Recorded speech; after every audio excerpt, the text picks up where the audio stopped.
नमस्कार दोस्तों। एपिसोड के अंदर जो आज के हमारे गेस्ट हैं उनका नाम है हसमुख गांधी, जिनकी उम्र 60 वर्ष से ज़्यादा है और वो एक युवा हैं। Yes, I am telling you right. बहुत एनर्जेटिक हैं अंकल, और इस उम्र में भी वो बहुत पैशन के साथ काम कर रहे हैं। और किस तरीके से आप काम कर सकते हैं इस उम्र में इस पैशन के साथ, ये आपको उनसे सीखने को मिलेगा। इसी के साथ साथ उनके अगर क्रेडेंशियल्स की बात करूँ, वो Madhya Pradesh cold store association के अध्यक्ष हैं और कई नेशनल लेवल की बॉडीज़ के अंदर वो सीनियर पोजीशंस के अंदर हैं। कोल्ड स्टोरेज फर्टिलाइज़र्स के बिज़नेस में वो तकरीबन 3 दशक से इन्वॉल्व हैं। तो यहाँ पर हमको सीखने मिलेगा किस तरीके से कोल्ड स्टोरेज और फर्टिलाइज़र्स का बिज़नेस किया जाता है, उसमें सब्सिडीज़ आती हैं, किस तरीके से उनका फाइनेंस मैनेज किया जाता है और किस तरीके से इन बिजनेसेस को बिल्ड किया जा सकता है। तो स्टे ट्यून्ड और एपिसोड पूरा एंड तक देखिएगा। तो सर नमस्कार। नमस्कार। तो शुरू करते हैं। पहले इंपॉर्टेंट क्वेश्चन है सर, कि आप इस फील्ड में आए कैसे? हाँ, फील्ड यानी कि इसको हम व्यावसायिक फील्ड की पहले बात करते हैं। तो मेरा कोल्ड स्टोरेज का आज व्यवसाय है। कोल्ड स्टोर में ऐसा, चूँकि मैं एग्रीकल्चर लाइन से ही पहले था, मैंने बैंक की नौकरी छोड़ के राजस्थान गवर्नमेंट की, फिर वो छोड़ के कृषि व्यवसाय के उद्योग में गया। मैं हिंदुस्तान एग्रोकेमिकल्स लिमिटेड में मैं as a divisional sales manager के पद पर रहा और कई वर्षों तक प्राइवेट सर्विस की। लेकिन वहाँ भी कई कारण होते हैं और हमारी इच्छा थी कि कुछ अपना करेंगे, तो फिर वो अनेक कारणों को मिला के उस सर्विस को भी छोड़ा। पहले सरकारी बैंक छोड़ी, फिर सरकारी नौकरी छोड़ी और फिर प्राइवेट जॉब भी छोड़ा, और then ultimately I came into the business. फिर एक फ्रेंड के साथ मिलकर थोड़ा पार्टनरशिप चालू किया। मेरे कॉन्टेक्ट्स इतने ज़्यादा थे फर्टिलाइजर इंडस्ट्री में कि मैं जिसको कहता था वो मेरे साथ जुड़ जाता था। तो सबसे पहले हम लिबर्टी फॉस्फेट से जुड़े, Hindustan zinc limited government of India का एंटरप्राइज, उससे जुड़े। ऐसा करते थे कि फिर हमने कई कंपनियों की एजेंसी ली और हम एग्रीकल्चर फील्ड में फर्टिलाइजर, पेस्टिसाइड, सीड्स के व्यवसाय में आ गए। तो एक मेरा क्वेश्चन है, आपने बोला कि ये फर्टिलाइजर्स में भी रहा या बैंकिंग में भी रहा, तो थोड़ा सा बैक ऑफ द स्टोरी जाएंगे, मतलब कहानी की शुरुआत कहाँ पर हुई? कहानी की शुरुआत, मैं उदयपुर में मैंने एजुकेशन किया। मैंने ग्रेजुएशन, पोस्ट ग्रेजुएशन किया। वहाँ हॉस्टल में रहते थे, तो मेरे साथ जो मेरे रूम पार्टनर थे, उनके बड़े ब्रदर वहाँ इंडस्ट्रियलिस्ट थे उदयपुर में। तो उनसे बातचीत होती रहती थी कि भाई ग्रेजुएशन के बाद क्या करोगे, पोस्ट ग्रेजुएशन के बाद क्या करोगे। मैं कुछ भी नौकरी वगैरह करेंगे। मैं चूँकि मूल निवासी तो राजस्थान में बांसवाड़ा जिले का कलिंजरा करके एक गाँव है, वहाँ का रहने वाला हूँ, और उदयपुर हमारी एजुकेशन थी। तो उन्होंने मेरे को पोस्ट ग्रेजुएशन करते करते ही एब्जॉर्व कर लिया कि बोले यार हमारे यहीं आ जाओ, सुपरवाइज़र हो जाओ अभी। तो हम उनके यहाँ जुड़ गए 250 रुपये पर महीने में, और काम चालू कर दिया। चूँकि तब बहुत मेहनत करने की इच्छा थी, तो फिर उन्होंने मेरे कभी अहमदाबाद भेज दिया, कभी पटना भेज दिया। इस तरह से उनके साथ मैंने 2-3 साल करता रहा। मैं 78 से लगा के 80 तक, और 80-81 के बीच में मैंने बैंक का एग्ज़ाम दिया। मैं उसमें क्लियर हो गया, फिर इंटरव्यू आ गया। इंटरव्यू के बीच में RSM, Rajasthan state mines and minerals है, और उसका एक वैकेंसी निकली, तो फिर उसमें हमने अप्लाई कर दिया। तो उनका रिटर्न टेस्ट आ गया, उस बीच ही रिटर्न टेस्ट दिया, तो I got first position in Rajasthan. तो वो एब्जॉर्व हो गए। तो लोगों ने कहा यार बैंक मत करो, कहाँ भागते रहोगे रोज़ रोज़, अपना उदयपुर में फिक्स है, उदयपुर में रहेंगे। तो मैंने RSM ज्वाइन कर ली। 81 पूरा साल किया मैंने। 82 में भी मैं 6 महीने और रहा।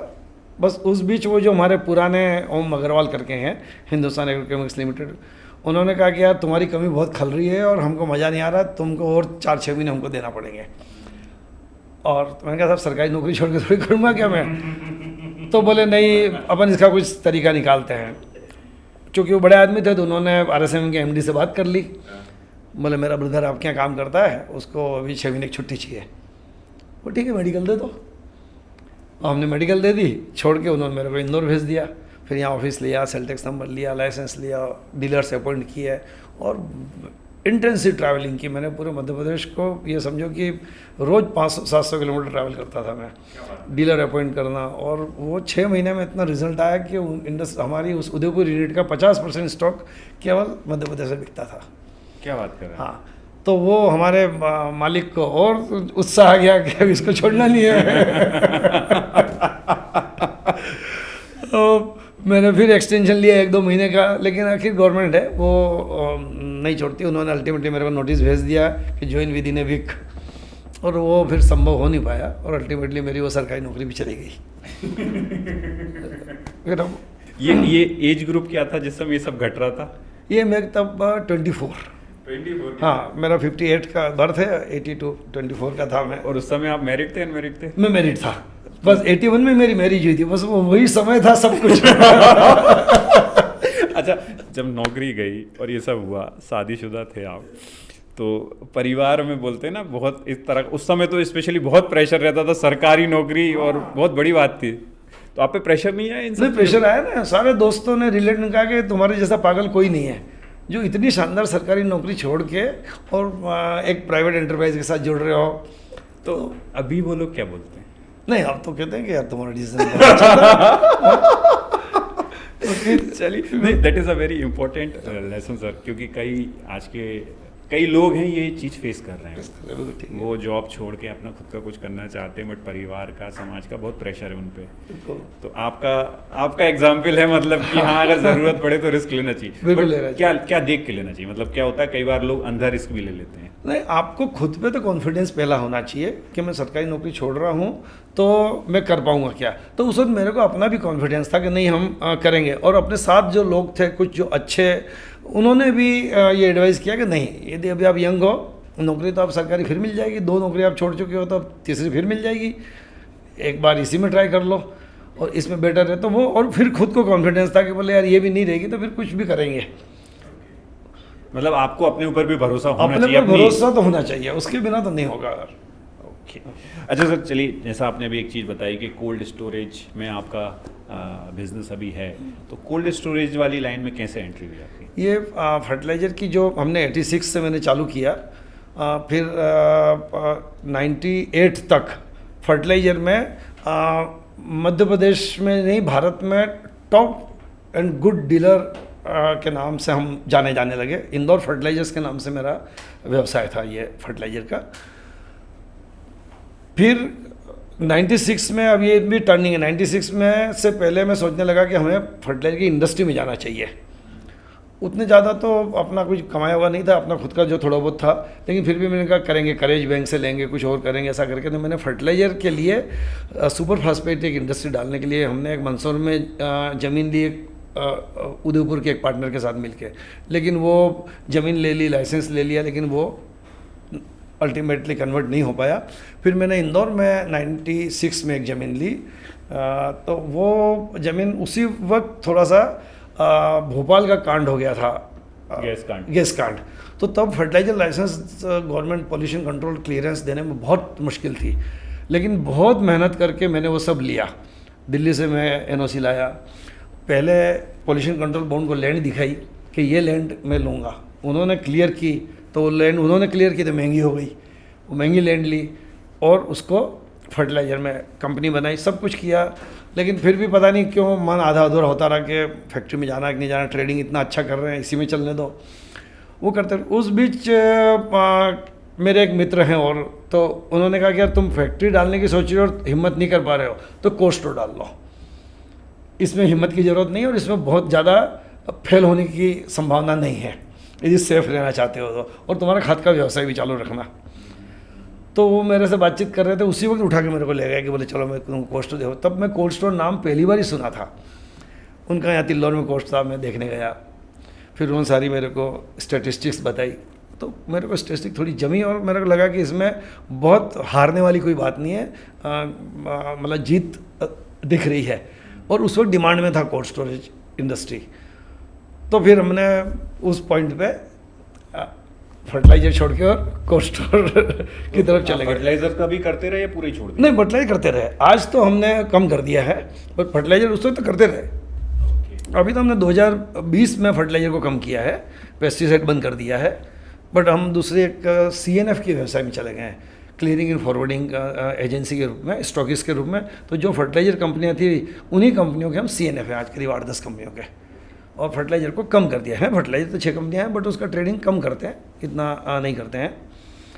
तो फिर वो कोल्ड स्टोर हमने डाउन किया वहाँ पर। एक इसमें इम्पोर्टेंट क्वेश्चन है सर, जैसे आपने इतने सारे बिजनेसेस किए, इतने कैरियर से गुजरे हैं, तो आपको काफ़ी अच्छा अनुभव हो गया हुआ इस चीज़ का कि किस आधार पे किसी बिजनेस को या किसी कैरियर को एवेल्यूएट करना है एज अ कैरियर, यानी उसमें जाना है या नहीं नहीं जाना। जाना, हाँ। तो वो क्या पैरामीटर्स हैं जो आप देखते हो और बहुत बारीकी से देखते हो किसी भी लाइन या किसी भी व्यापार को शुरू करने से पहले?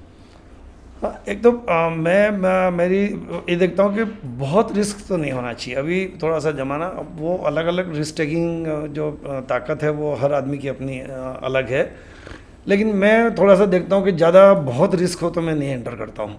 ये मेरा डे फर्स्ट ही रहा है, जॉब में भी आया लेकिन वो उस वक्त किया।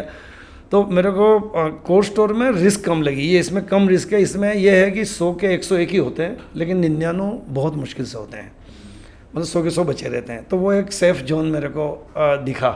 और चूंकि मेरे पास फर्टिलाइजर का अपना ऑन बिज़नेस था ही, तो हमको ये था कि ट्रेडिंग हम कर ही रहे हैं, कुछ भी होगा तो एक दूसरे के भरोसे हम आगे बढ़ जाएंगे। और एक एसेट बेस्ड बिजनेस था कि ये लाइफ लॉन्ग 100 साल चलेगा। एक इंडस्ट्री में मैन्युफैक्चरिंग में जाने में क्या होता है कि वो हर 6 महीने में उसमें चैलेंजेस आते हैं। कभी टैक्सेशन के आते हैं, कभी गवर्नमेंट पॉलिसीज़ के आते हैं, कभी मार्केट में प्रोडक्ट को लेकर प्रॉब्लम्स आती है। कोई प्रोडक्ट खूब चल जाता है, कभी पता चलता है वो प्रोडक्ट स्लैग में चला गया, तो वो इफ़ेक्ट सब करता है। बट कोल्ड स्टोर में ये इफ़ेक्ट नहीं आ रहे थे, तो इसलिए फिर मैंने उसको सेफ़ के रूप में ही चुना कि सेफ़ है और लॉन्ग टर्म है। ओके, तो ये सेफ्टी आप चेक कैसे करते हो, मतलब कि ये सेफ़ है या अनसेफ है, हाउ यू चेक इट? हाँ, इसमें ये कि कोल्ड स्टोर में मैंने देखा कि एक बार ये असेट बेस्ड बिजनेस है, इसमें एक बार असेट क्रिएशन होता है, और असेट क्रिएशन के बाद ये इसका पेबैक करीब 50 साल से लगा के 100 साल तक इसका पेबैक है। तो ये एक सेफ हुआ, क्योंकि बाद में कुछ नहीं करना है। कोई आप एक्सपेंशन कर सकते हैं, बट आपको बाद में इन्वेस्टमेंट नहीं करना है, जस्ट आपको रन करना है। तो जितना रेवेन्यू आएगा रनिंग कॉस्ट निकाल के एक हैंडसम बच जाता था। तो ये एक रिस्क फैक्टर उसमें जो कैलकुलेशन में था कि इसमें रिस्क कुछ नहीं है, तो वो कैलकुलेशन हमने की थी। मतलब ये पेंशन प्लान की तरह देखा पेंशन प्लान की तरह ही देखा गया कि भाई ये है। और दूसरा अपन बात करेंगे आगे, मैं एक सोशल और रिलीजियस वर्कर भी हूँ, एक सामाजिक कार्यकर्ता हूँ। और आज की तारीख में मेरा 10% समय कोल्ड स्टोर को जाता है और 90% सामाजिक और धार्मिक कार्यों में जाता है। अपन बात करेंगे वो मैं कहाँ क्या करता हूँ। तो वो उस वक्त मेरा प्रारंभ हो चुका था ये। तो मेरे को लगा रहा था कि यदि कुछ ऐसा धंधा करना है जिसमें बहुत एंटरप्रेन्योरशिप नहीं है, बहुत रिस्क नहीं है, और सामाजिक काम भी हम करते रहेंगे, तो फिर इसको, मतलब ये पैसे मोड पे चलता है, ये पैसिव मोड पे चलता है। बिल्कुल ये समझ सकते हैं अपन। ओके, मतलब उन लोगों के लिए ये बिजनेस है जिनके पास कैपिटल अच्छी है, हाँ, रिस्क एपेटाइट कम है, और जिनको लंबे समय में रिटर्न चाहिए और अश्योर रिटर्न चाहिए, एश्योर्ड रिटर्न चाहिए। बिल्कुल करेक्ट। ये सब चीज़ें, मतलब ये सब चीज़ें जिसको चाहिए, ये बिजनेस उन लोगों के लिए है। हाँ, बट बहुत स्लो रिटर्न है इसमें, बहुत कम रिटर्न है, बट इनको लंबा चाहिए। हाँ ठीक है, जैसे आपने बता ही दिया है कि पेंशन प्लान की तरह है, पेंशन प्लान की तरह है कि भैया आता रहेगा, आपका 100 का 101 का 99 नहीं होगा, बस, है ना। बिल्कुल। इसका सर थोड़ा बिजनेस मॉडल बताएं, कोल्ड स्टोर का बिजनेस मॉडल क्या होता है, क्या अच्छाइयाँ हैं, क्या बुराइयाँ हैं उसकी? कोल्ड स्टोरेज ये एक कोल्ड वेयर हाउस है। इसमें सारे पेरिशेबल गुड्स ज़्यादा रखे जाते हैं, स्पेशली सब्जियां, फ्रूट्स एंड वेजिटेबल्स। अभी प्रोडक्ट तो इसमें बहुत ज़्यादा आ गए हैं, सारे सीरियल्स, पल्सेस और फ्रोज़न प्रोडक्ट्स, इस तरह से अनेक प्रोडक्ट अभी कोल्ड स्टोरेज में रखे जाते हैं। कोल्ड स्टोर एक बड़ी बिल्डिंग होती है, जो एक मिनिमम साइज़ हम अभी बात करें तो 5000 टन 6000 टन का एक कोल्ड स्टोर होता है, तो वो बेटर रहता है। और इसमें उसी जगह ज़्यादा लग सकता है कि जहाँ या तो वो कंजम्पशन सेंटर हो, जहाँ 10 लाख से बड़ी आबादी हो शहर की, या तो वहाँ लगेगा, या जहाँ एग्रीकल्चर प्रोड्यूस हो या रॉ मटेरियल मिलता हो। दो में से एक कम से कम शर्त तो है इसकी कि या तो वहाँ पर रॉ मटेरियल अवेलेबल हो या वहाँ फिनिश प्रोडक्ट को खपाने की क्षमता हो। तो बड़ा शहर के आसपास तो लगाने में कोई दिक्कत नहीं, क्योंकि वो कंजम्पशन सेंटर है ही है।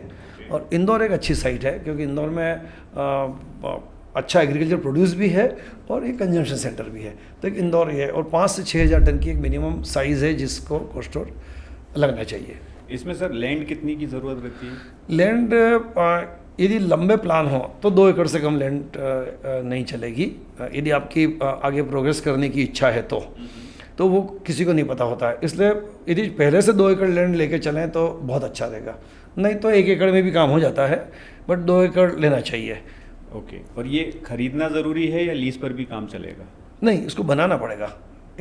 कोल्ड स्टोरेज तो बनाना पड़ेगा आपको। कोल्ड स्टोरेज में आपको लैंड लेना है, या आपकी खुद की पहले से लैंड हो, तो लैंड छोड़ने के बाद कॉस्ट पे बात करूं क्या मैं, तो कोल्ड स्टोरेज जो है वो आज की तारीख में 14 से 15 हज़ार रुपये पर मेट्रिक टन की इसकी कॉस्ट आ रही है लैंड छोड़ के।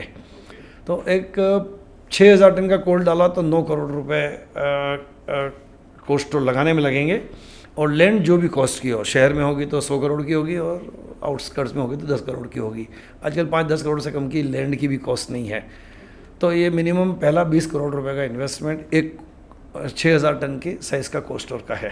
लोकेशन का इसमें क्या महत्व रहता है सर? लोकेशन का ये महत्व है कि रोड पे होना चाहिए, क्योंकि 6,000 टन माल साल में 2 बार आएगा जाएगा, तो 12,000 टन का टर्नओवर है, और अब आपने एक्सपेंशन किया तो और बढ़ जाएगा।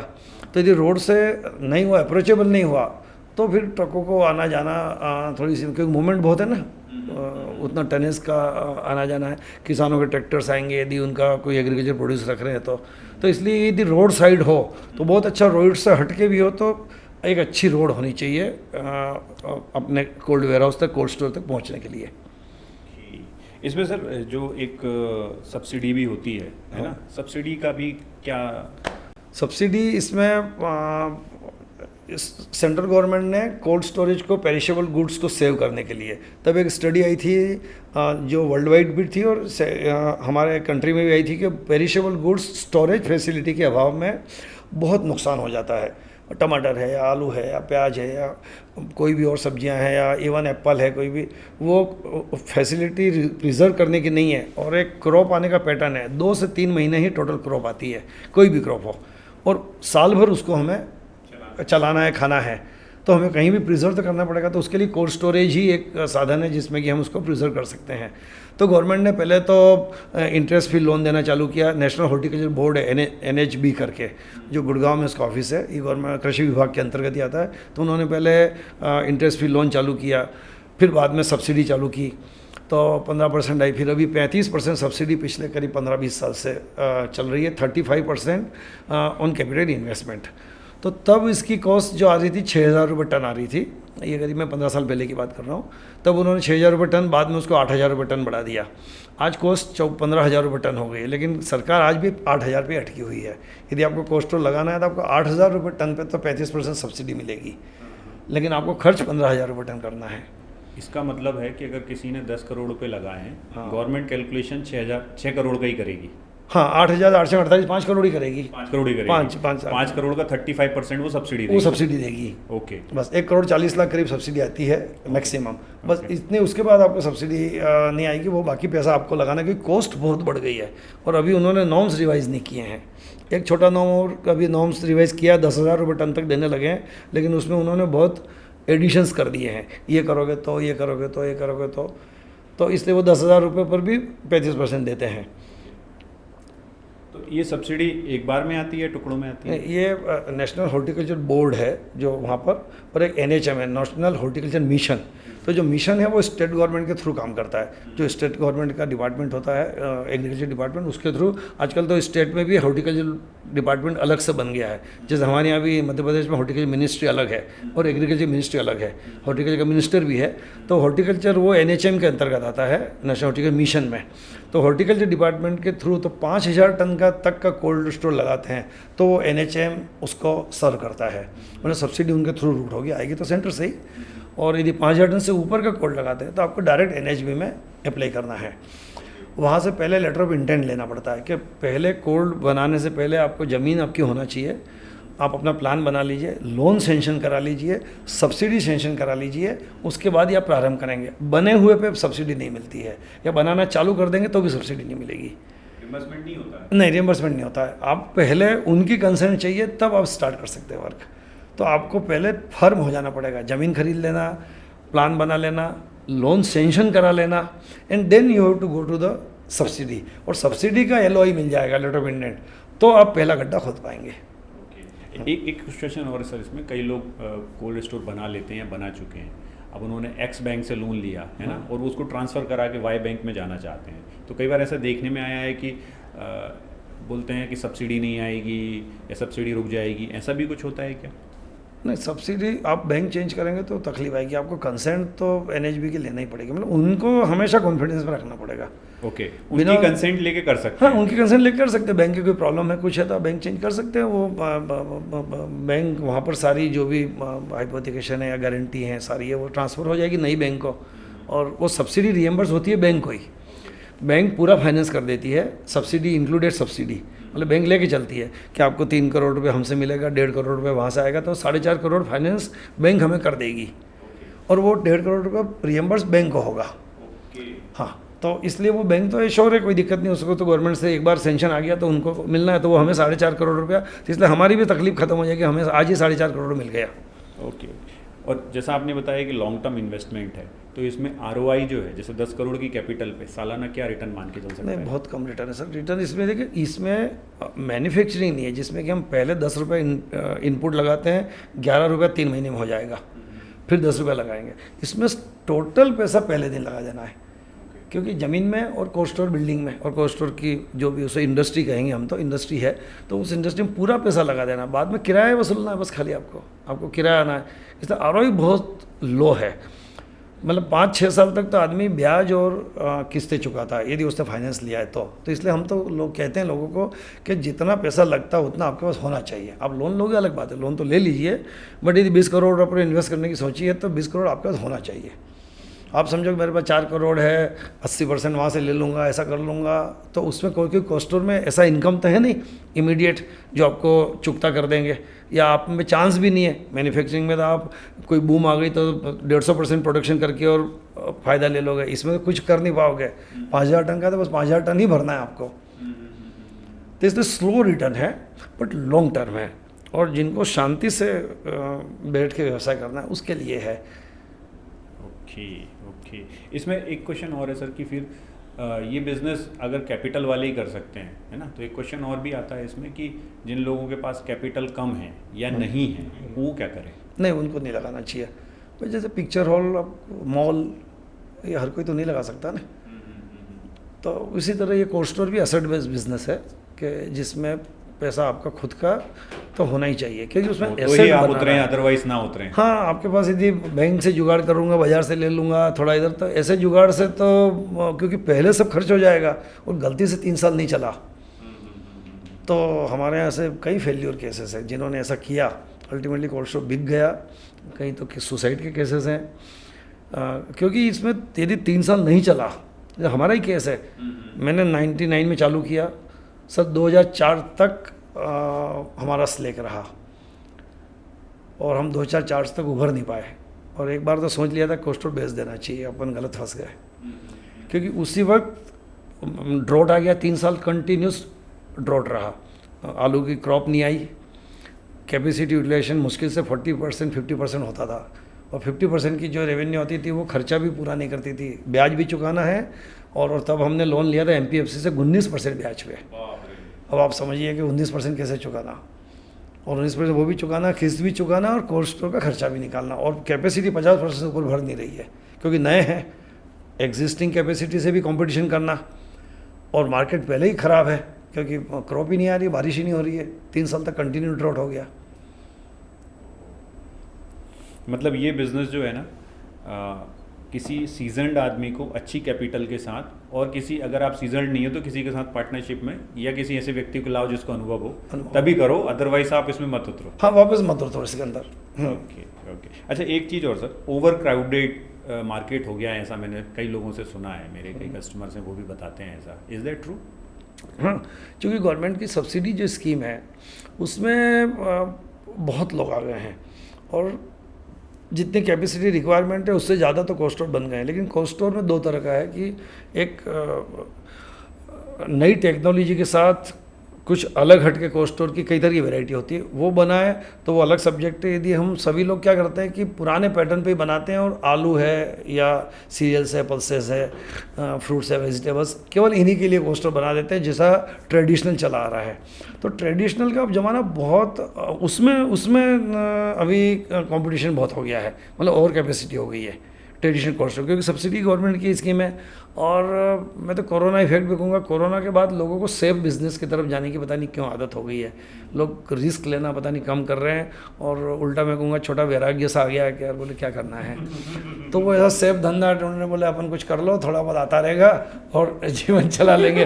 तो वो वैसा भी थोड़ा भाव आ गया। तो उसके लिए फिर ये कोल्ड स्टोरेज है, मॉल है या पिक्चर हॉल है, पेट्रोल पंप है, वेयर हाउस है, ऐसे बिजनेस ढूंढ रहे हैं कि एक बार इन्वेस्ट कर दो और अपना जीवन भी चलता रहेगा, थोड़ा बहुत चलता रहेगा। तो एक आपने बात बोली कि ये पुराने टाइप के काफ़ी बना रहे हैं, तो जो पुराने टाइप के बने हुए कोल्ड स्टोर है, क्या उनको अपग्रेड नहीं किया जा सकता? अपग्रेड किया जा सकता है, पर उसमें अपग्रेडेशन में बहुत एक तो एक्सपेंसिव हो गया है, खर्चा बहुत आता है, और लोग अपग्रेड होना भी नहीं चाहते हैं। चल रहा है, अच्छा मिल जाता है, 6000 टन कोल्ड स्टोर रहता है, 80-90% भर जाते हैं, जैसे तैसे करके। कभी 70% भरता है, कभी 90 भरता है, कभी 100 भर जाता है। तो ये है कि ऑन एन एवरेज 80% 4-5 साल में यूटिलाइजेशन हो जाता है। तो 80% में काम उसका, यदि उसके पास कोई भार नहीं है, मतलब लोन नहीं है और इंटरेस्ट नहीं है, तो फिर उसके लिए कोई समस्या ही नहीं है, क्योंकि पैसा तो सब लगा हुआ है। अब जो भी आएगा उसका खुद का ही आएगा। ओके। अच्छा, इस फील्ड में आप चूँकि एक एक्सपर्ट हो, तो काफ़ी तरह के चैलेंजेस ये फील्ड फेस कर रहा है ना? जैसे सप्लाई का चैलेंज हो सकता है, गवर्नमेंट पॉलिसीज़ का हो सकता है, या कोई तीसरा हो सकता है, या इंटरनल भी हो सकता है मार्केट को लेके। तो क्या क्या चैलेंजेस अभी ये इंडस्ट्री फेस कर रही है? नहीं, एक्चुअली इसमें बहुत चैलेंजेस तो अभी फेस नहीं कर रही है, मैं कहूँगा। कारण क्या कि ये मैंने आपसे कहा ना, ये वन टाइम इन्वेस्टमेंट है, और बाद में आपको केवल उसका किराया, बस इंडस्ट्री है ज़रूर, क्योंकि उसमें कूलिंग को मैन्युफैक्चर करना पड़ता है, बड़ी मशीनें होती हैं और बिजली का बड़ा कनेक्शन होता है, तो एक बड़ी इंडस्ट्री है, और 24 घंटे चलाना पड़ता है, इसमें रुक नहीं सकते। यदि आपको एक बार 0 डिग्री टेम्परेचर मेंटेन करना है, तो 0 डिग्री जब तक माल भरा है, चाहे 1 बैग हो चाहे 1 लाख बैग हो, आपको 0 डिग्री मेंटेन करना है। तो आपको 24 घंटे चलाना है उसको, तो इंडस्ट्री कंटिन्यूस रन ही करना है। तो बिजली की एक तो कभी कभी, वैसे इंदौर में तो अच्छी है बिजली, मतलब बिजली मिलना चाहिए, क्योंकि इसका मेन रॉ मटेरियल पावर है। तो पावर हमको इंटरप्टेड मिलना चाहिए और क्वालिटी पावर मिलना चाहिए। तो एक ये है, तो ये अभी कहीं कहीं तकलीफ में है, तो वो हम गवर्नमेंट को बार बार प्रेजेंटेशन देते रहते हैं कि कम से कम कोल्ड स्टोर को, चूँकि एग्रीकल्चर है ये और पेरिशेबल रखा हुआ है, तो आपको अल्टीमेटली एग्रीकल्चर प्रोड्यूस को भी सेव करना है, तो इसको पावर आपको कंटिन्यूस देना पड़ेगा। गवर्नमेंट की तरफ से क्या सपोर्ट मिलता है? नहीं, सपोर्ट मिलता है, वो देते हैं, लेकिन अभी तक पावर सप्लाई बहुत अच्छी हो गई है। तो ओवरऑल ही टोटल मध्य प्रदेश में तो पावर सप्लाई भारत, अभी मैं कल ही दिल्ली गया था, तो वहाँ ज़रूर बिहार वाले कह रहे थे कि हमारे पावर की थोड़ी प्रॉब्लम है, कुछ बंगाल वालों को दिक्कत है, कुछ स्टेट्स में पावर की अभी भी समस्या है, और अपने आप फिर भी पावर अब क्वालिटी और इंटरप्रेटेड मिल रहा है पावर। तो एक पावर की समस्या है, एक कैपिटल की भी समस्या है कि कैपिटल बहुत पहले पूरी लग जाती है, तो सब्सिडी देने के बाद भी इंटरेस्ट तो है ही है और बड़ा है, तो इंटरेस्ट भी नहीं निकलता है। जितना रेवेन्यू कलेक्शन है उतना इंटरेस्ट पे कर दें और किस्त पे कर दें तो नहीं चलेगा, वो दोनों उतनी रेवेन्यू नहीं आती है यदि आपके पास है, तो वो आपको फ्री तो होना चाहिए। एक ये चैलेंज भी है कि भाई आदमी के पास यदि ये है दोनों साथ में, तो वो थोड़ा सा मुश्किल होता है। प्लस ओवर कैपेसिटी का एक चैलेंज है, ओवर कैपेसिटी मतलब बहुत ज़्यादा हो गई है तो कंपटीशन आता है, तो रेंट का चैलेंज आ जाता है कि मैंने कहा मैं 100 रुपये में रखूँगा, तो मेरा पासा लगेगा 90 रुपये में रख लूँगा। तो ये कंपटीशन भी है मार्केट में, क्योंकि कैपेसिटी ज़्यादा है। तो इस तरह की ये चैलेंजेस है। फिर ट्रेंड स्टाफ की भी अभी थोड़ी कमी है, जो कोल्ड स्टोरेज में रेफ्रिजरेशन प्लांट को चलाने के लिए रेफ्रिजरेशन के अच्छे ऑपरेटर्स नहीं मिलते हैं। हाँ, अभी वो वहीं सीख के होते हैं। अभी हमने गवर्नमेंट को बहुत 2-3 बार रिप्रेजेंट दिया कि भाई ITI में आप 12th बाद रेफ्रिजरेशन का भी 1 साल भर का कोर्स रखो। तो देवास में तो रखा है ITI ने, तो अभी 2-4 जगह हमने करवाया है कि भाई आप करो, वहाँ लोग हो तो उसको हमारी इंडस्ट्री अब्जॉर्व कर लेगी।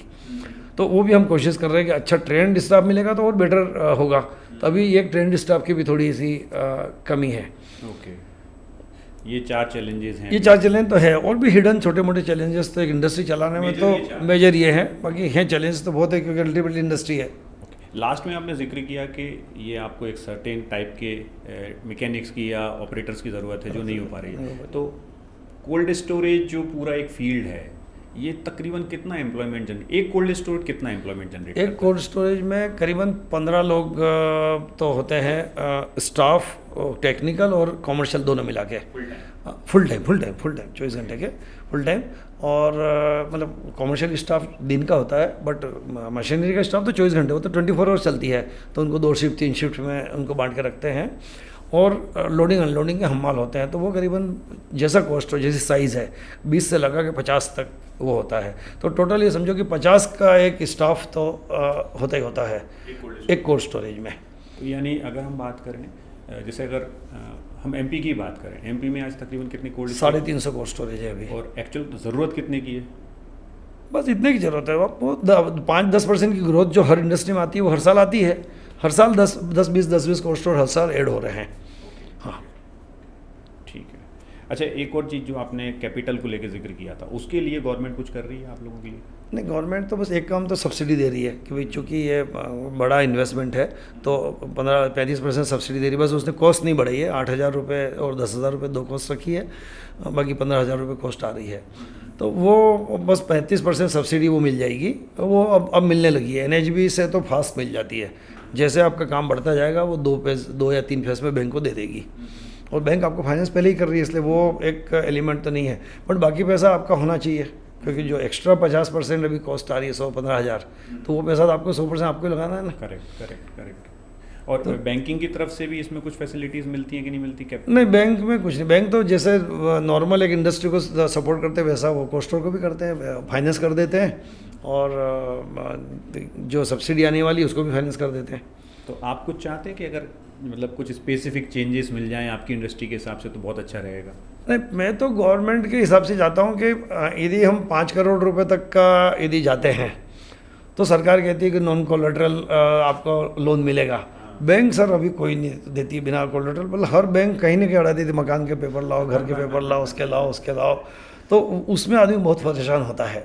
और जो गवर्नमेंट कैसे एश्योर कर रही है मेरे को नहीं पता, गवर्नमेंट ने बैंक को एश्योर कर ही रखा होगा, फिर भी बैंक तो नहीं हटती है बिना कोलेटरल के, हमने बहुत देखा है। तो एक तो ये समस्या है कि वो जो भी गवर्नमेंट पॉलिसी है वो बैंक कम से कम दे। यदि 5 करोड़ तक की है तो 5 करोड़ तक उसको नॉन कोलेटरल देना चाहिए, तो उसके लिए ईजी हो जाएगा, खर्चा भी बचेगा, क्योंकि उसको कोलेटरल को मॉर्गेज कराना है, उसके सर्च कराना है, सारे भी बहुत खर्चे हैं, तो वो उस पर एक बर्डन है, तो वो उसका बचेगा और फ्री रहेगा। यदि उसको कोई और फाइनेंस की ज़रूरत है कम से कम उसकी एसेट तो फ्री रहेगी। और कोल्ड स्टोर में लॉस नहीं होता है, बहुत कम चांसेस होते हैं, मतलब प्रॉफिट भी नहीं होता है कि 1 के 2 के भी नहीं होते हैं, बट लॉस नहीं होता है। हाँ, एक सेफ रहता है, हो सकता है पीरियड एक्सटेंड हो जाए। ठीक है सर। अच्छा सर, चूँकि आप एक जैन कम्युनिटी से आते हैं तो मेरा एक क्वेश्चन मेरे दिमाग में अक्सर ये रहता है कि कुछ सर्टेन कम्युनिटीज़ हैं जो बहुत सक्सेसफुल हैं बिजनेस में, उनमें से एक जैन है। जैन तो शिरोमणि है, उन सारी कम्युनिटीज़ में सबसे सक्सेसफुल जैन ही है, तो ऐसा क्यों है? नहीं, जैन का एक तो ये है कि ईमानदारी, सत्यनिष्ठा, मेहनती, और एक वणिक वर्ग है, तो एक ब्लड में उनको उनके पास एक बिज़नेस करना या कोई काम करना एक उसके ब्लड में होता है। और हमारा जो भगवान महावीर के जो संदेश हैं वो जियो और जीने दो, अहिंसा है, अनेकांतवाद है, स्यादवाद है, इस तरह के जो मेन इसके पिलर्स हैं, वो पिलर्स आदमी को नैतिकता की तरफ ही ले जाते हैं। तो आज की तारीख में पूरे वर्ल्ड में एक अच्छा, नैतिक, ईमानदार और मेहनती आदमी हर कोई ढूंढता है, तो वो जैन में सबसे पहले मिलता है। और अभी आपको बताऊंगा मैं, पहले तो कोर्ट जैन यदि खड़ा है सामने तो उसको गीता की सौगंध में नहीं दिलाते थे, ये तो जैन है, इस पर तो पैसे ही ट्रस्ट किया जा सकता है। क्या बात कर रहे हैं? यस यार, ये स्लोगन तो बहुत चलता है, ये तो इवन पार्लियामेंट में कई बार कोर्ट किया गया। बोले जैन है तो पहले कोर्ट जैन को कहती थी इनसे ऐसे ही ले लो बयान। यस, ये जैन की ये रेपुटेशन थी। अब तो खैर ज़माना बदल गया है, बट ये रेपुटेशन थी जैन की। क्या बात है, दैट्स वेरी अमेजिंग फैक्ट। मतलब कोर्ट आपकी गवाही भी ले लेता है? गवाही भी ले लेता है, जैन है ना, इसकी गवाही ले लो। क्या बात है। हाँ, ये ऐसा मतलब ये कल्चर जो है आपके धर्म से आप में आया, धर्म से आया। बट आज के समय में देखिए बाकी धर्मों में भी कल्चर है, बट वो कहीं ना कहीं छूट रहा है, जबकि आप लोगों ने ग्रिप पकड़ के रखी है। तो ऐसा कैसे किया आप लोगों ने? हमारे यहाँ थोड़ा सा त्याग की भी महिमा है। जैसे आपको दान कहेंगे तो जैन लोग ज़्यादा ध्यान देते हैं और वो अपनी कई बार कैपेसिटी से भी ज़्यादा दे देते हैं और रूटीन में भी ज़्यादा देते हैं। तो दान की महिमा है, त्याग की महिमा है, तप की महिमा है। तप मतलब कि रात को नहीं खाना, ये भी तप है। सूर्यास्त के बाद भोजन नहीं करना, आलू प्याज लहसुन नहीं खाना, पूरी ज़िंदगी वेजिटेरियन है, वेजिटेरियन में भी बहुत सेलेक्टिव वेजिटेरियन रहना। तो ये आम जैन तप पालता है। तो उससे कहीं ना कहीं तो उसके स्वभाव में, काम में, बिहेवियर में झलकेगा। जैसा रहेगा अन्न वैसा रहेगा मन। बट ये सब चीज़ों का सर क्वेश्चन ये है कि धर्म का और व्यापार का मतलब कनेक्शन क्या है? How it is link to that? नहीं, आप व्यापार में सर अभी भी बहुत लोग प्रोग्रेस कर रहे हैं और मल्टीफोल्ड प्रोग्रेस कर रहे हैं। 1 के 100 हो रहे हैं, 100 के 1000 हो रहे हैं। लेकिन फिर भी जो ईमानदार है, जिसके पास वैल्यूज़ हैं, आज आप टाटा को किसी से कंपेयर नहीं कर सकते। उनकी जो वैल्यूज़ है वो अनबीटेबल है। मतलब कि वो टाटा जो काम करता है वो फुल वैल्यूएबल करता है, मतलब उस पर ट्रस्ट किया जा सकता है। तो ये जैन लोगों में भी है कि उन पर ट्रस्ट किया जा सकता है। वो ट्रस्ट करना ये व्यवसाय में एक अपने आप में एडिशन, एक नया एक बड़ी बात है कि आदमी ट्रस्ट करता है, ट्रस्ट से व्यवसाय चलता है। ये वैल्यूज़ आप अपनी नेक्स्ट जनरेशन तक कैसे पास ऑन करते हैं? नहीं, एक तो परिवार में मंदिर जाना, गुरु महाराज के उनकी सेवा करना, और एक वैल्यू अपने आप ही ट्रांसमिट होती है, बिहेवियर जो चरित्र में आ जाती है आदमी के। जैसे मेरे माई तो वो मेरे बच्चे मैं कह के कहूँगा तो नहीं सीखेंगे, पर मैं जो करता हूँ वो जल्दी सीख रहे हैं ना, क्योंकि तभी ये हमारे दादा करते थे, पापा भी करते हैं, तो उसे करना है। हम उसको पढ़ा मैं कहूँगा सच बोलना है या ये करना है, तो हम घर में बेईमानी नहीं करना, ये नहीं करना, ये थोड़ी सी एक मोटी मोटी आदत में रहता है। इसलिए खैर अब तो ज़माना थोड़ा सा ख़राब होता जा रहा है, तो उसमें जैन भी ऐसा नहीं अफेक्ट नहीं हुए, कई जैन बेईमान हो गए हैं या कई जैन, लेकिन फिर भी मोटे तौर पे 80-90% लोग आज भी एक अच्छा व्यवसाय करते हैं। क्रेडिबल है बिल्कुल। Okay, very good.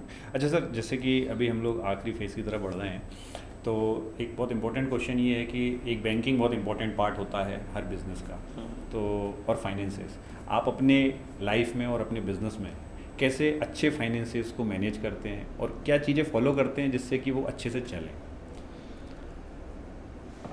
एक तो ये कि बिल्कुल ठीक बात है कि जो बड़े पहले किए गए हैं कि भाई आमदनी 98 खर्चा रुपया, या अपनी पाँव उतने पसारिए जितनी चादर है आपकी।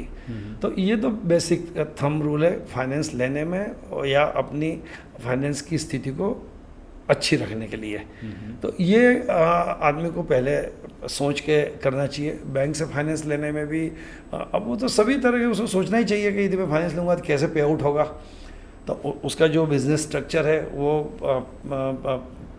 किस्त भी चुका दे और ब्याज भी चुका दे। तो ये तो उसको करना ही चाहिए। बस बैंकों का सपोर्ट मिल जाए तो अच्छा है। बैंक का as per government guideline support मिल जाए, वो मैं तो सोचता हूँ शायद नहीं मिलता है बैंकों से, और बैंकें बहुत तंग करती हैं सब, बहुत ब्याज का भी। क्या तंग करती हैं? नहीं, एक तो इंटरेस्ट के मामले में वो आपका सिविल ख़राब है, आपका ये ख़राब है, आपका तो 3 साल की बैलेंस शीट ठीक नहीं है, इसलिए आपको अभी तो 11.5% लगेगा और फिर 2-3 साल में ठीक हो जाएगा।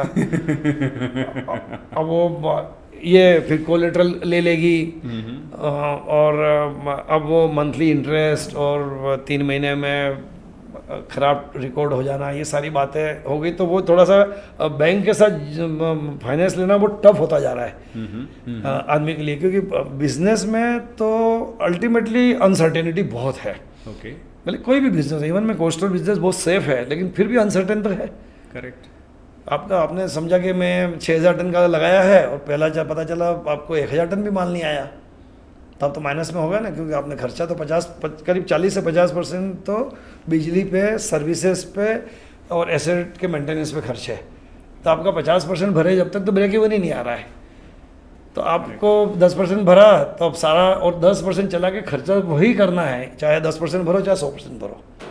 ये इस कोस्टल में थोड़ी सी वो है, क्योंकि मशीनें इस रूम को हमें ठंडा करना है तो एक आदमी बैठा है या 50 आदमी बैठे हैं। हाँ, ठंडक तो उतनी लगेगी, ठंडक उतनी लगेगी, ऐसे उतना ही चलेगा, हो सकता है कम। तो इसलिए वो इसमें ये है, तो इसलिए वो आपको मतलब अनसर्टेनिटी भी हो सकती है। तो ये अनसर्टेनिटी बैंक वाले आजकल बिल्कुल नहीं सुन रहे हैं।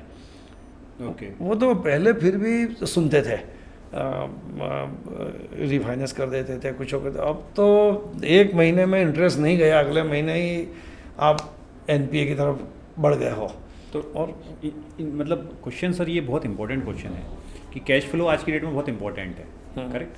तो आप चूंकि देखिए आप इतना सक्सेसफुली ये चीज़ वेंचर्स चला रहे हैं, 90 से चला रहा हूँ, लगभग 24-25 साल हो गए हैं, तो आपने इतना सक्सेसफुली किया, तो आपकी क्या स्ट्रेटजीज आपने यूज़ करी कि भाई भले मार्केट से व्यापार से पैसा आए ना आए, मैं अपना समय पे चुकाता रहूँगा? इसके लिए आपने क्या तैयारी की, क्या स्टेप्स उठाए?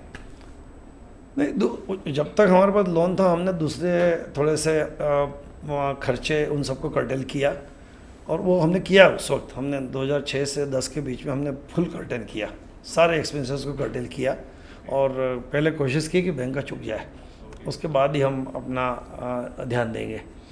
तो वो एक हमने कम किया।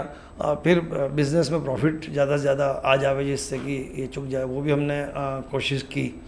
तो खैर चुकाना तो चाहिए टाइम पे, कोई मना नहीं है, बट वो पैनिक नहीं हो जाए कि पैनिक होने में आदमी फिर अपना बिजनेस करे कि वो उस तरफ जाए, तो पैनिक नहीं हो जावे। तो पैनिक करने के लिए कोई ना कोई ऐसा कोई टूल हो जिससे कि उसको बहुत ज़्यादा प्रेशर नहीं आवे, बट वो ईमानदार है तो चुकता कर देगा, और करना चाहिए।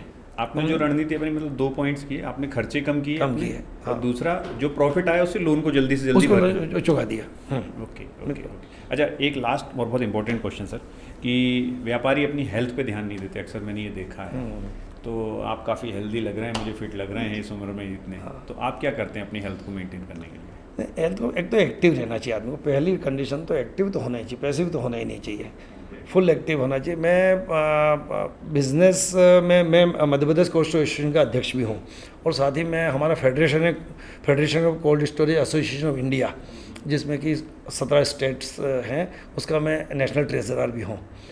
हाँ, उसके अलावा मैं कहीं CII से जुड़ा हूँ, मैं AMP से हूँ, हमारा नेमार रोड इंडस्ट्रीज एसोसिएशन में हूँ, कहीं सेक्रेटरी हूँ, कहीं कुछ हूँ, ऐसे है केट में भी हूँ, फर्टिलाइजर एसोसिएशन में भी हूँ। और उसके साथ ही मैं एक्टिव रहने के लिए मैं सोशल वर्क करता हूँ। तो मैं सोशल वर्क आजकल थोड़ा ज़्यादा समय, आजकल नहीं वैसे तो सन 90 से ही दे रहा हूँ। तो मैं अपने समाज की धार्मिक और सामाजिक करीब 15 संस्थाओं का पदाधिकारी हूँ। हाँ, उसका मैं, हमारी एक तीर्थक्षेद कमेटी है, उसका मैं नेशनल सेक्रेटरी हूँ। बहुत बड़ी संस्था, 125 साल पुरानी। एक महासभा है 120 साल पुरानी, उसका भी मैं राष्ट्रीय उपाध्यक्ष हूँ। और एक हमारा जातीय संगठन है, उसका मैं नेशनल चीफ सेक्रेटरी हूँ। और एक हमारा Digambar Jain social group federation है, उसका मैं 2018-2020 तक नेशनल प्रेसिडेंट रहा। और आपने 52 गजा सुना होगा, ऊन है, श्रवण बेलगोला है, मांगी तुंगी है, 108 फीट की भगवान आदित्यनाथ की बड़ी मूर्ति है, महावीर जी है, हस्तिनापुर है, अयोध्या है, इन सभी के ट्रस्टों में हूँ मैं। हाँ, तो इन सब के लिए काम करता हूँ। तो समय आदमी को एक तो फ्री नहीं रहना चाहिए, एक्टिव खूब रहना चाहिए, एक्टिव रहना चाहिए, पॉजिटिव रहना चाहिए। बस एक्टिव है, पॉजिटिव है, और एक और है कि हमें वर्तमान में जीना चाहिए, हमें पिछला भूलना चाहिए और आगे की चिंता नहीं करना चाहिए, हम प्रेजेंट में जीना चाहिए। तो आप बिल्कुल बहुत सही बात बोली आप। अक्सर आदमी भविष्य की चिंता कर रहा होता है या पास्ट की गलतियों का अफसोस कर रहा होता है। करेक्ट, वर्तमान बिगाड़ देता है वो अपना इस चक्कर में। एक सर, जाने से पहले मैं आपसे जानना चाहूँगा कि आपने जीवन में काफ़ी सक्सेस देखी है, काफ़ी उतार चढ़ाव देखे हैं, काफ़ी अनुभव भी हैं, तो ऑडियंस को आप एक कोई ऐसी चीज़ क्या बताना चाहेंगे जो आपकी ज़िंदगी के क्रक्स से सार है? कोई स्टोरी, कोई आपका अनुभव? नहीं, एक और मैं बता दूं कि एक मैं दिगंबर जैन तीर्थ निर्देशिका का भी प्रकाशन करता हूं, उसकी 90,000 प्रति अभी तक प्रकाशित हो चुकी है, और हम 2025 जनवरी में मैं 1 लाख भी प्रति जारी करने वाला हूं, और ये भी एक बड़ा अचीवमेंट है हमारे जीवन का। Very good, very good. उसको